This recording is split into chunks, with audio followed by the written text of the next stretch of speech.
People, when they're choosing a trustee, sometimes they think, well, I'm going to pick my family member because my family member knows me, knows my values, knows all of the players involved. And so it's kind of a no-brainer. I'll just pick my brother, for instance, without really thinking about the repercussions and the burden that places on your family member when you're asking them to perform a really important responsibility and duty.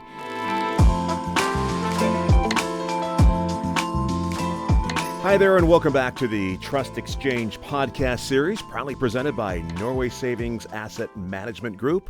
And without further ado, we're going to go around the table and say hello to everyone. Hi, Norm. I'm Jennifer Cook. I am the Executive Vice President, Head of the Asset Management Group, which is Norway Savings Bank's Trust and Investment Management Department.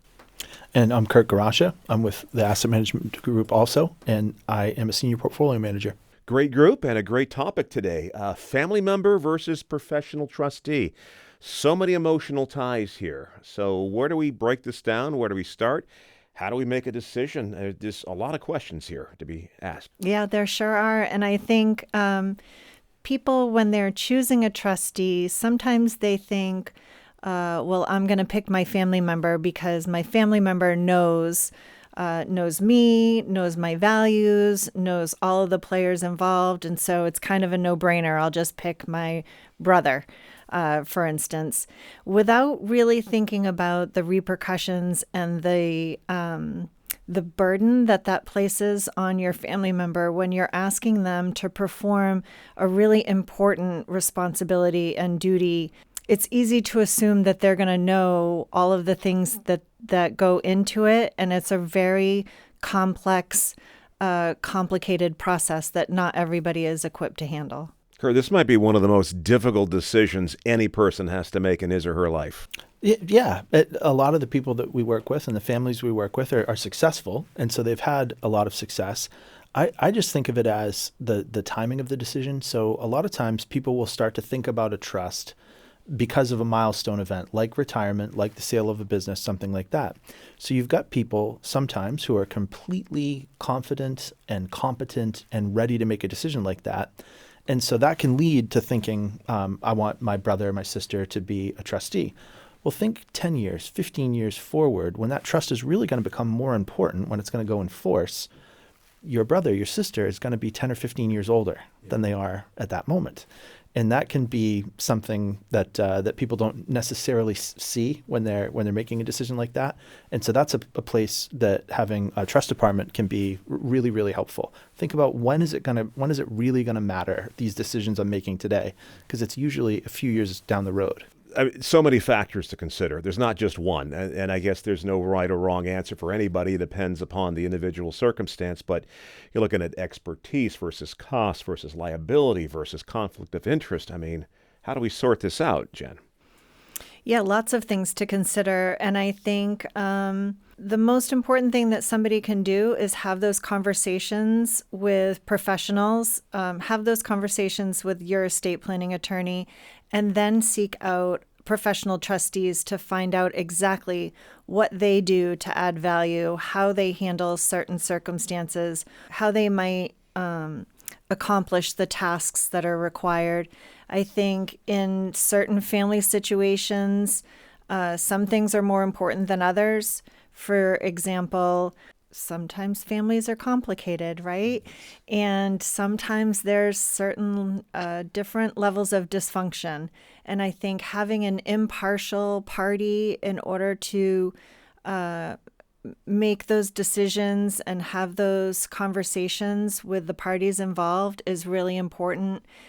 It's hard as a family member to be stuck in the middle and having to make choices and make decisions that affect your other family members. So allowing somebody like the bank as an institutional trustee, as an independent trustee, allowing us to step in and make those decisions sometimes relieves that family member of the burden of having to choose between their the parties that are loved ones to them. Yeah, and you do so as a fiduciary in their best interest.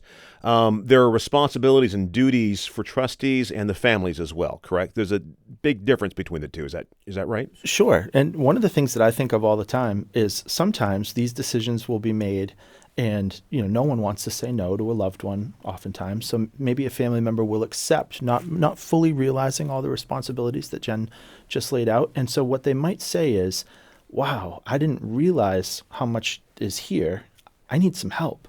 We can be agent for a trustee, or we can be co-trustee if if the family is made aware of that before the trust is drafted. And so sometimes we can keep all of the reasons that there are to have family help with decision making, that family history, that warmth, that close relationship. But we can also add to that all of the professionalism, every year getting the taxes filed, every quarter making sure the portfolio has been thoroughly reviewed, rebalanced, things like that just takes off the plate of the family member a lot of what might be stressors or things that they might not feel completely capable handling on their own. We have seen situations, we've had clients come to us where they are responsible, they're trustee, and all of a sudden it's become too much for them to handle, or maybe even in combination with their own responsibility for their own finances, it's become too much. They can come to us. We have often served as agent for trustee, which is something that Kurt just referred to, where that person is still the trustee, still fulfilling their obligation that they have committed to their family member, but they have asked us to serve in a investment capacity and kind of in a support capacity where we can be behind the scenes. We're filing the accountings, we're filing the tax returns, we're making sure reportings are set up and sent, we're making sure that distributions are proper and set up the way that they're intended.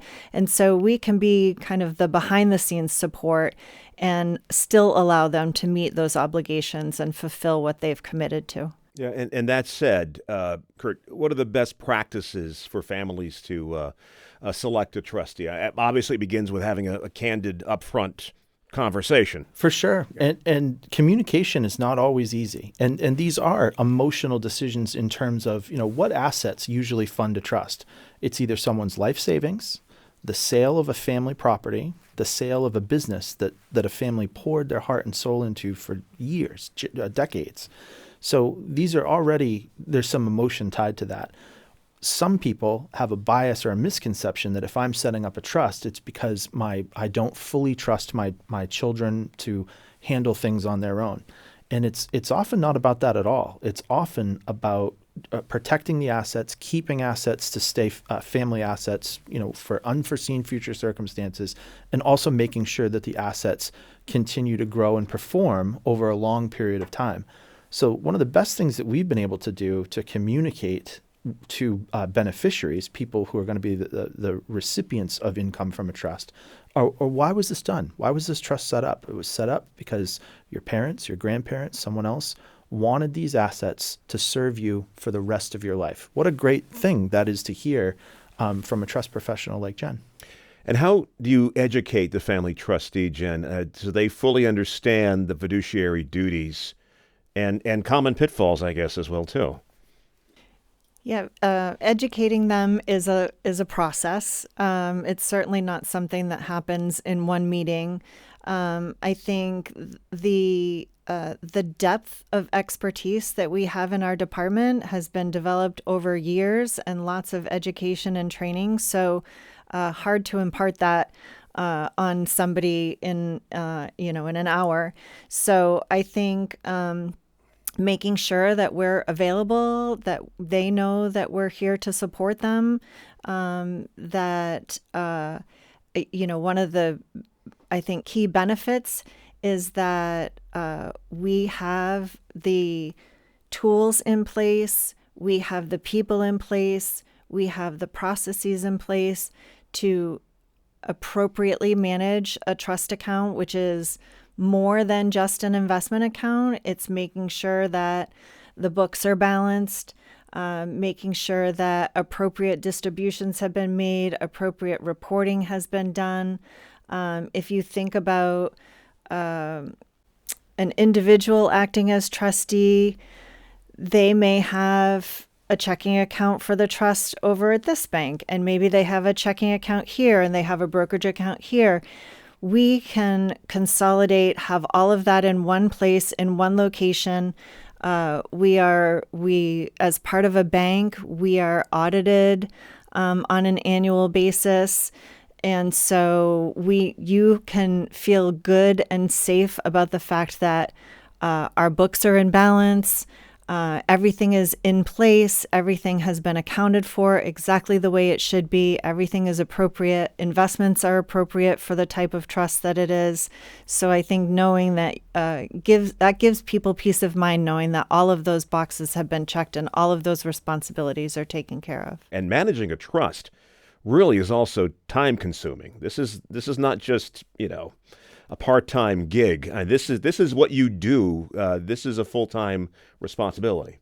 Yeah, it is. And it's the basis of who we are as a trust department.